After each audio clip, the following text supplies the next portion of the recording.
Hello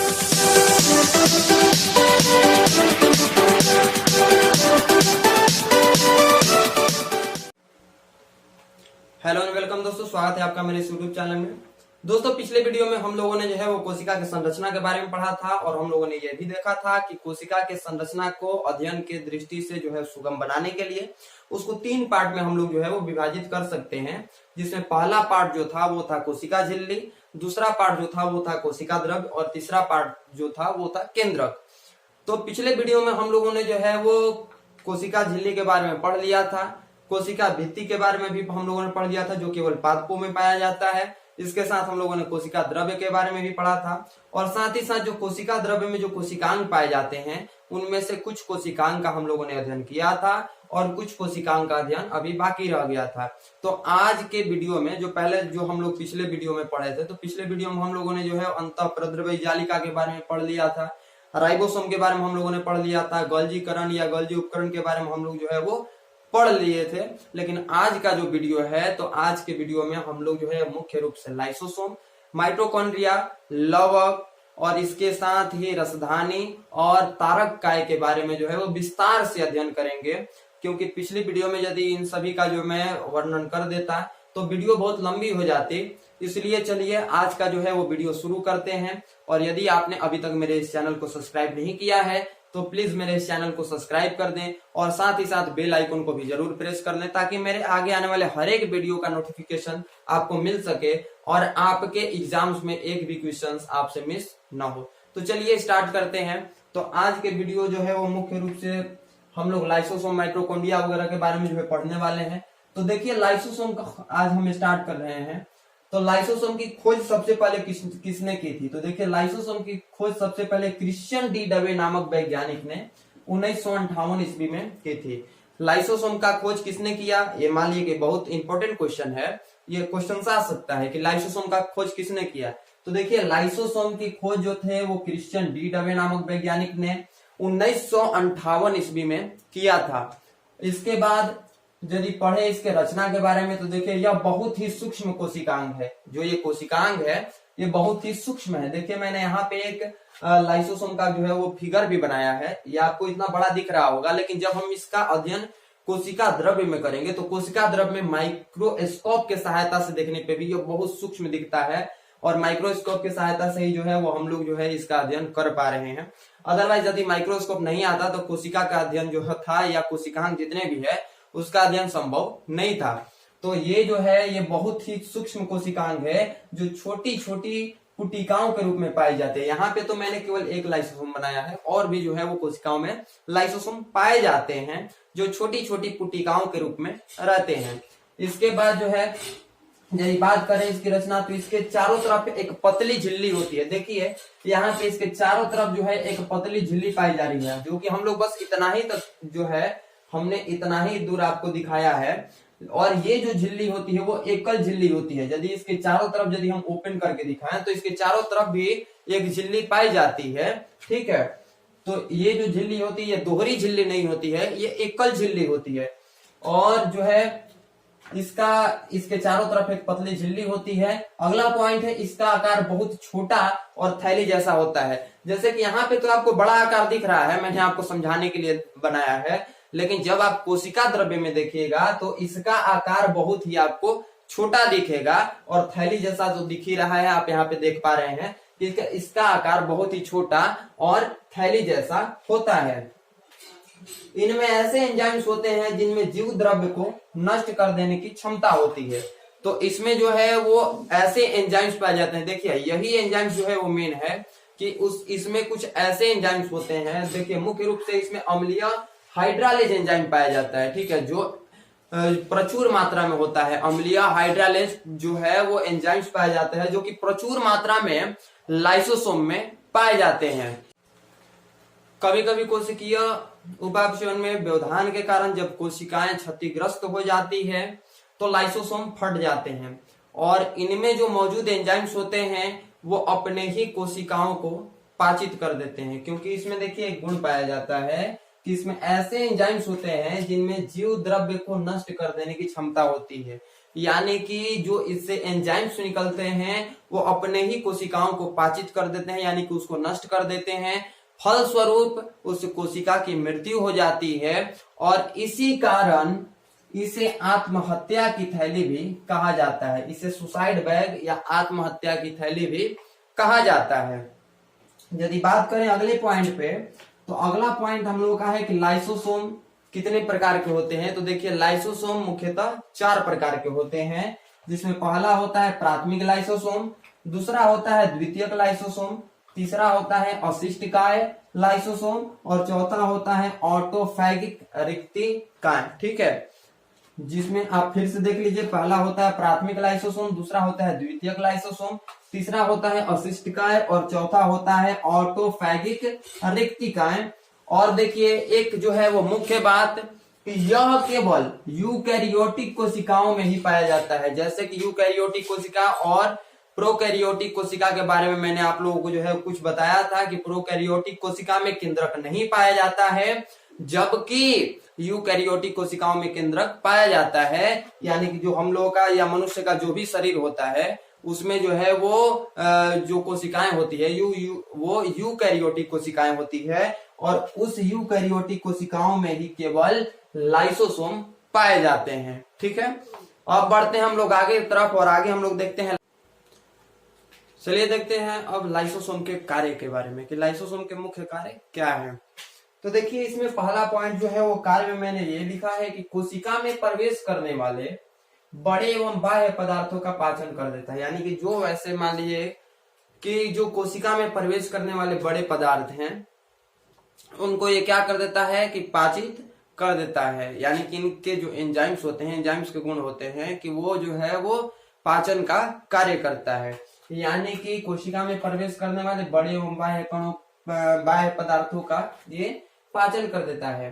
अंतः कोशिकीय पदार्थों तथा अंगकों के टूटे फूटे भागों को पाचित कर कोशिका को साफ करता है। देखिए मानिए कि जो कोशिका है, कोशिका में बहुत सारे जो है कोशिकांग है, कोशिकांग का कोई पार्ट यदि टूटा हुआ है, फूटा हुआ है, तो उसको जो है वो ये लाइसोसोम उसको पाचित कर देता है। और साथ ही साथ जो कोशिका होता है, जब वो जो है टूटे फूटे अंग जब पाचित कर लिए जाएंगे लाइसोसोम के द्वारा, तो जो कोशिकाएं होगी वो क्या हो जाएगी, साफ हो जाएगी।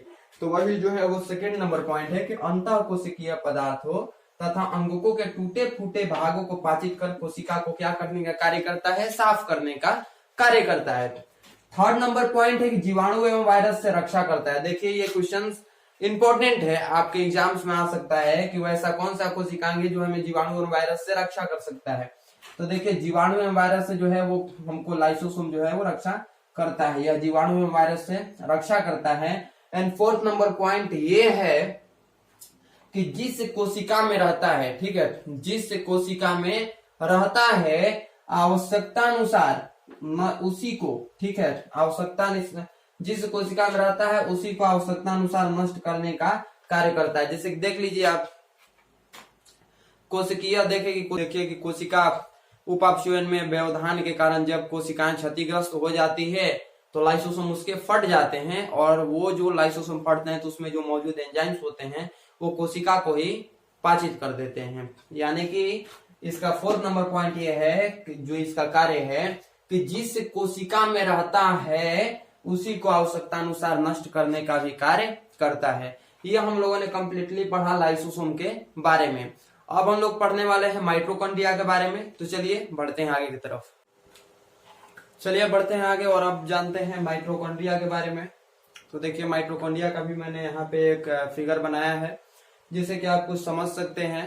मैं फिगर के थ्रू आपको समझाने की कोशिश कर रहा हूँ ताकि एग्जाम में आने के बाद आपका एक भी पॉइंट ना छूटे। बस मेरा यही टारगेट है कि आपका एग्जाम में एक भी क्वेश्चन ना छूटे। तो चलिए देख लेते हैं। देखिए सबसे पहले माइटोकॉन्ड्रिया का जो हिंदी नाम है वो है सूत्र कणिका। ठीक है, माइटोकॉन्ड्रिया का जो हिंदी नाम है वो है सूत्र कणिका। इसको याद रखिएगा, माइटोकॉन्ड्रिया का हिंदी नाम सूत्र कणिका है, जिसे इंग्लिश में माइटोकॉन्ड्रिया कहा जाता है। माइटोकॉन्ड्रिया की देखिए खोज सबसे पहले किसने की थी? तो माइटोकॉन्ड्रिया की खोज सबसे पहले अल्टमेन नामक वैज्ञानिक ने 1890 ईस्वी में की थी। ठीक है, माइटोकॉन्ड्रिया की खोज सबसे पहले अल्टमेन नामक वैज्ञानिक ने 1890 ईस्वी में की थी। लेकिन जब उन्होंने माइटोकॉन्ड्रिया की खोज की थी तो उनके द्वारा जो नाम रखा गया था माइटोकॉन्ड्रिया का वो था बायोब्लास्ट। ठीक है, यानी कि जो माइटोकॉन्ड्रिया का खोज अल्टमेन द्वारा जब किया गया था 1890 ईस्वी में, तो उस समय उन्होंने इसका नाम माइटोकॉन्ड्रिया का बायोब्लास्ट रखा था, जो कि परिवर्तित करने का दायित्व, जो कि बेंडा नामक एक वैज्ञानिक ने इनके नाम को परिवर्तित किया और बेंडा नामक वैज्ञानिक ने माइटोकॉन्ड्रिया नामकरण किया 1897 से 98 ईस्वी में। वेंडा नामक वैज्ञानिक ने जो है वो बायोब्लास्ट का नाम बदलकर माइटोकॉन्ड्रिया किया। चलिए बढ़ते हैं आगे अब देखते हैं माइटोकॉन्ड्रिया के बारे में कुछ इंपॉर्टेंट पॉइंट जो कि आपके एग्जाम में आ सकते हैं। तो देखिए, इसका आकार एवं आकृति परिवर्तनशील होता है। जो इसका आकार होता है वो एक आकार का नहीं होता है, वो परिवर्तनशील होता है। ये बहुत आकार के पाए जाते हैं, जैसे कि यहाँ पे देख पा रहे हैं, यह कोशिका द्रव्य में कणों, सूत्रों, छड़ों एवं गोलकों के रूप में पाया जाता है। यानी कोई इसका एक फिक्स कोई जो होता है वो आकार नहीं होता है, इसका जो आकार होता है वो अलग अलग होता है। यानी कि यह कोशिका द्रव्य में जो, अब मान लीजिए कि जो माइटोकॉन्ड्रिया कहाँ रहता है, कोशिका द्रव्य में ही तो है, जो कि कोशिकांग है, क्योंकि ये भी तो कोशिकांग का ही तो एक हिस्सा है। तो यहाँ पे देख रहे हैं कि यह कोशिका द्रव्य में कणों, सूत्रों, छड़ों एवं गोलकों के रूप में पाया जाता है। इसके बाद हम बढ़ते हैं, प्रत्येक माइटोकॉन्ड्रिया एक बाहरी झिल्ली एवं एक अंतः झिल्ली से चारों ओर घिरी होती है। यानी कि ये जो घिरी होती है ये दोहरी झिल्ली से घिरी होती है, जिसमें कि जो सबसे बाहरी एक झिल्ली होती है, देख पा रहे हैं आप यहाँ पे कि ये जो है ये सबसे बाहरी झिल्ली है और इसे जो है वो बाहरी झिल्ली कहा गया। और देखिए इस झिल्ली के जस्ट नीचे ये वाला पार्ट, ये बाहरी झिल्ली हो गया और जस्ट इसके नीचे देख रहे हैं ये अंतः झिल्ली है। ठीक है, जो ये है ये नीचे वाला अंतः झिल्ली है, यानी कि ये बाहरी झिल्ली एवं अंतः झिल्ली से जो है वो माइटोकॉन्ड्रिया घिरा रहता है। ठीक है, प्रत्येक माइटोकॉन्ड्रिया एक बाहरी झिल्ली एवं एक अंतः झिल्ली से चारों ओर घिरी होती है।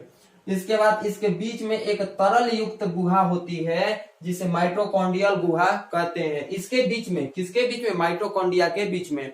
आप ये झिल्ली के बीच में मत देखिएगा, इसके बीच में यानी कि माइटोकॉन्ड्रिया के बीच में जो है एक तरल युक्त, ठीक है, जो यहाँ पे ये सब दिख रहा है, सब ये सब दिख रहे हैं ना आप ये, तो ये जो है एक तरल युक्त गुहा पाई जाती है जिसे बोलते हैं माइटोकॉन्ड्रियल गुहा। ठीक है, इसे बोलते हैं माइटोकॉन्ड्रियल गुहा। यानी कि देखिए ये सब सारा का सारा क्या है, ये सब माइटोकॉन्ड्रियल गुहा है। यानी कि इसके बीच में एक तरल युक्त गुहा होती है जिसे माइटोकॉन्ड्रियल गुहा कहते हैं। ठीक है, एक ग्लूकोज अणु के टूटने से 36 एटीपी अणु बनते हैं। एक ग्लूकोज अणु के टूटने से 36 एटीपी अणु बनते हैं, उनमें से 34 एटीपी अणु माइटोकॉन्ड्रिया में ही बनते हैं। यानी कि एक ग्लूकोज के टूटने से जो है वो 36 एटीपी अणु बनते हैं, जिसमें कि 34 एटीपी अणु माइटोकॉन्ड्रिया में ही बनते हैं। इसलिए माइटोकॉन्ड्रिया को कोशिकीय ऊर्जा गृह के भी नाम से जाना जाता है। यानी कि पावर हाउस ऑफ सेल जो होता है वो कौन है, माइटोकॉन्ड्रिया है। यानी कि माइटोकॉन्ड्रिया को कोशिकीय ऊर्जा गृह भी कहा जाता है। अब देख पा रहे हैं माइटोकॉन्ड्रिया की भीतरी झिल्ली से अनेक प्रवर्ध निकलकर माइटोकॉन्ड्रियल गुहा में माइटोकॉन्ड्रियल गुहा यानी कि मैट्रिक्स में लटके रहते हैं, जिन्हें क्रिस्टी कहते हैं। देख पा रहे हैं आप यहाँ पे माइटोकॉन्ड्रिया की भीतरी झिल्ली से, यानी कि भीतरी झिल्ली, देखिए माइटोकॉन्ड्रिया ये हो गया, इसके भीतरी झिल्ली से देख रहे हैं कि अनेक प्रवर्ध निकला हुआ है। ये जितने भी हैं ये सारे अनेक मतलब कि प्रवर्ध निकलकर माइटोकॉन्ड्रियल गुहा में देख रहे हैं कि ये सब क्या हुए हैं, लटके हुए हैं। और ये सब जितने भी झिल्ली जो है, जितने भी ये प्रवर्ध लटके हुए हैं, इन सभी प्रवर्ध को कहते हैं हम लोग क्रिस्टी। इन सभी प्रवर्ध जो लटके हुए हैं इनको हम कहते हैं क्रिस्टी। चलिए बढ़ते हैं आगे की तरफ। अगले कोशिकांग के बारे में जानकारी लेते हैं और अगला कोशिकांग हम लोगों का लवक। ठीक है, तो ये लवक जो है ये केवल सिर्फ पादप कोशिकाओं में ही पाया जाता है। ये जो है वो जंतु कोशिकाओं में लवक नहीं पाया जाता है, लवक केवल पादप कोशिकाओं में ही पाया जाता है। ये आकार में अंडाकार हो सकता है, गोलाकार हो सकता है, तस्तरीनुमा हो सकता है, तारानुमा हो सकता है, फीतानुमा एवं तस्तरी एवं जो है वो विभिन्न आकार के तस्तरीनुमा, देखिए दो बार दिखा गया है, क्षमा कीजिएगा, तस्तरीनुमा हो सकते हैं। ये 3 प्रकार के होते हैं। लवक कितने प्रकार के होते हैं? तो लवक 3 प्रकार के होते हैं। पहला लवक है अवर्णी लवक, ठीक है, अवर्णी लवक जिसे ल्यूकोप्लास्ट कहा जाता है, ठीक है। पहला नंबर अवर्णी लवक है जिसे ल्यूकोप्लास्ट कहते हैं। दूसरा नंबर है वर्णी लवक जिसे क्रोमोप्लास्ट कहते हैं। वर्णी लवक को हम लोग क्रोमोप्लास्ट और अवर्णी लवक को ल्यूकोप्लास्ट कहते हैं। और तीसरा नंबर है हरित लवक जिसे बोला जाता है क्लोरोप्लास्ट, ठीक है। पहला नंबर है अवर्णी लवक जिसे ल्यूकोप्लास्ट, दूसरा नंबर है वर्णी लवक जिसे क्रोमोप्लास्ट और तीसरा नंबर है हरित लवक यानी कि क्लोरोप्लास्ट। याद रखिएगा ये 3 लवक होते हैं। अब सबका देखिए कार्य क्या है। अब कार्य के ऊपर यदि चर्चा करें तो देखिए अवर्णी लवक यानी कि ल्यूकोप्लास्ट का कार्य क्या है कि ये मुख्यतः जड़ की कोशिकाओं में पाई जाती है। देखिए अ मतलब नहीं, वर्णी मतलब जहाँ पे कि प्रकाश न जाए, यानी कि जड़ ही एक ऐसा जगह है जहाँ पे कि प्रकाश आपका नहीं जा पाता है, यानी कि ये मुख्यतः जड़ की कोशिकाओं में पाई जाती है। ये खाद्य संचय का कार्य करती है। इनमें स्टार्च, प्रोटीन तथा तेल जैसे पदार्थ संचित रहते हैं। यानी कि जो अवर्णी लवक होती है ये खाद्य संचय का कार्य करती है पेड़ पौधों में, ठीक है। अगला नंबर जो है वो वर्णी लवक है। ये फूलों और बीजों को विभिन्न रंग प्रदान करते हैं, यानी कि ये जो है रंगीन लवक है। और ये जैसे कि फूल में जो रंग हुआ और इसके बाद जो बीज में रंग हुआ, ये सब कहाँ से आते हैं? तो ये वर्णी लवक, वर्णी मतलब रंगीन, यानी कि जो रंगीन लवक है। तो जो फूल और बीजों को रंग प्रदान करने का कार्य कौन करता है? तो फूलों और बीजों को रंग प्रदान करने का कार्य वर्णी लवक यानी कि क्रोमोप्लास्ट करते हैं। एंड थर्ड नंबर है हरित लवक। देखिए हरित लवक एक बहुत इंपॉर्टेंट जो है वो लवक है पेड़ पौधों के लिए, क्योंकि यह मुख्यतः पत्तियों में पाया जाता है। हरित लवक की अनुपस्थिति में प्रकाश संश्लेषण की जो क्रिया होती है, जो भोजन संश्लेषण की क्रिया होती है, ये संभव नहीं है, यानी कि भोजन नहीं बन सकता है पेड़ पौधों का। यानी कि ये बहुत ही इंपॉर्टेंट है। यह मुख्यतः पत्तियों में पाया जाता है एवं भोजन संश्लेषण में सहायक होते हैं, ठीक है। ये भोजन संश्लेषण में सहायक होते हैं। अगला नंबर है हरित लवक में पर्णहरित। हरित लवक में कौन कौन से? तो पर्णहरित, कैरोटीन एवं जेंथोफिल नामक वर्णक पाए जाते हैं। याद रखिएगा हरित लवक में 3 मुख्य लवक पाए जाते हैं, जिसमें एक जो है वो आपका है पर्णहरित, दूसरा नंबर है कैरोटीन और तीसरा है जेंथोफिल। ये 3 लवक जो है 3 वर्णक पाए जाते हैं। और पत्ती में देखते हैं कभी कभी कोई पत्ती पीले रंग का हो जाता है। तो पत्ती के पीले रंग का होने का कारण कि उसमें कैरोटीन का निर्माण होना है, यानी कि जिस पत्ती में कैरोटीन का ज्यादा निर्माण होगा उस पत्ती का जो रंग होगा वो पीले रंग का हो जाएगा, ठीक है, वो पीले रंग का हो जाएगा। यानी कि पत्तियों के पीले होने में जो है वो कैरोटीन का मुख्य भूमिका होता है। चलिए बढ़ते हैं आगे की तरफ। चलिए देखिए बढ़ते हैं आगे की तरफ। और अगले में हम देख रहे हैं राजधानी के बारे में। तो ये चारों ओर से एक अर्ध पारगम्य झिल्ली से घिरी रहती है जिसे टोनोप्लास्ट कहते हैं। जो राजधानियां होती हैं वो चारों तरफ से एक अर्ध पारगम्य झिल्ली से घिरी होती हैं। देखिए मैंने यहाँ पे राजधानी का जो है फिगर नहीं बनाया है, लेकिन आप समझने की कोशिश कीजिएगा कि जो राजधानियां होती हैं वो चारों तरफ से एक अर्ध पारगम्य झिल्ली से घिरी होती है जिसे हम लोग टोनोप्लास्ट कहते हैं। जंतु कोशिकाओं की जो राजधानियां होती हैं वो छोटी होती हैं तथा जो पादप कोशिकाओं की राजधानियां होती हैं वो बड़ी होती हैं, ठीक है। अब देखिए पादप कोशिकाओं की राजधानियों में कोशिका रस भरा रहता है। याद रखिएगा क्वेश्चन पूछा जा सकता है कि पादप कोशिकाओं के राजधानियों में क्या भरा रहता है? तो पादप कोशिकाओं की राजधानियों में कोशिका रस भरा रहता है। याद रखिएगा इसके कार्य क्या है? तो देखिए जंतु कोशिका में जो राजधानी होती है वो जल संतुलन का कार्य करती है तथा पादप कोशिकाओं में जो राजधानियां होती है ये स्फीति तथा कठोरता प्रदान करती है, ठीक है। पादप कोशिकाओं में ये स्फीति तथा कठोरता तथा जंतु कोशिकाओं में ये जल का संतुलन बनाने में जो है वो सहायता करती है। अब बढ़ते हैं आगे की तरफ। चलिए अगला नंबर देख लेते हैं तारक काय के बारे में, यानी कि जिसको इंग्लिश में बोलते हैं सेंट्रोसोम। देखिए इसकी खोज बावेरी नामक एक वैज्ञानिक ने 1888 ईस्वी में की थी। यानी कि जो सेंट्रोसोम है यानी कि जो तारक काय है उसकी खोज बावेरी नामक एक वैज्ञानिक ने 1888 ईस्वी में जो है वो की थी। यह केवल जंतु कोशिकाओं में पाया जाता है। ध्यान दीजिएगा जो तारक काय होता है यह केवल जंतु कोशिकाओं में ही पाया जाता है। यह एक बेलन जैसी दिखाई देने वाली रचना है। यह इसकी जो आकृति होती है वो एक बेलन के आकार की होती है। यह जंतु कोशिकाओं के केंद्रक के पास छोटा सा चमकदार क्षेत्र होता है। देखिए ये मैंने एक जो है वो कोशिका बनाया है और यहाँ पे देखिए जो है केंद्रक के पास एक छोटा सा देखिए चमकदार क्षेत्र होता है और यही छोटा सा जो चमकदार क्षेत्र है इसी को बोलते हैं हम लोग तारक काय। इनमें एक या दो सूक्ष्म रचनाएं होती है जिन्हें सेंट्रोल जिसे सेंट्रियोल कहते हैं। इसमें जो है वो एक या दो सूक्ष्म रचनाएं होती है जिसे सेंट्रियोल कहा जाता है। यानी कि सेंट्रियोल कहाँ पाया जाता है? तो सेंट्रियोल तारक काय में पाया जाता है, यानी कि सेंट्रोसोम में पाया जाता है। इसका क्या कार्य है? तो देखिए यह कोशिका विभाजन में मदद करता है। जब हम लोग कोशिका विभाजन के बारे में पढ़ेंगे तो विस्तार से देखेंगे। तो जो तारक काय होता है यानी जो सेंट्रोसोम होता है यह कोशिका विभाजन में हमारी जो कोशिकाएं हैं उसकी मदद करती है। और इसके बाद जो है यह कोशिकाओं में सिलिया एवं फ्लैजिला के बनने में भाग लेते हैं। जो कोशिका में सिलिया और फ्लैजिला बनता है तो उसके बनने में भी जो तारक का यानी जो सेंट्रोसोम होता है वो मदद करता है।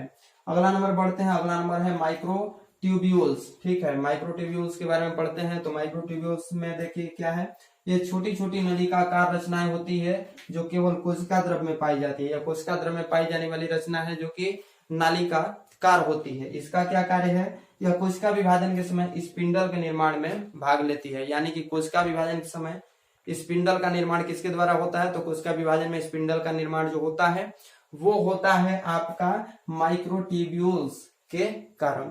उम्मीद है कि आपको आज की ये वीडियो पसंद आई होगी, क्योंकि आज हम लोगों ने जो है कोशिकाओं के बारे में जो विस्तृत जो है वो अध्ययन किया।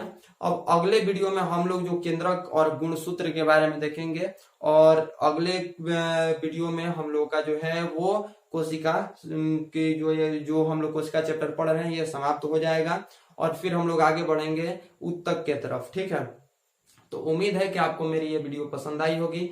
देखिए यदि आपको मेरी ये वीडियो पसंद आई है तो प्लीज मेरे इस वीडियो को लाइक कर दीजिए और अपने दोस्तों के साथ भी शेयर करें। क्योंकि देखिए अभी जो है बायोलॉजी का कोई प्रॉपर मैंने देखिए मेरा टारगेट ही यही था कि मैं ऐसा वीडियो बनाऊं जिसमें कि फिजिक्स केमिस्ट्री और बायोलॉजी तीनों के तीनों शामिल हो।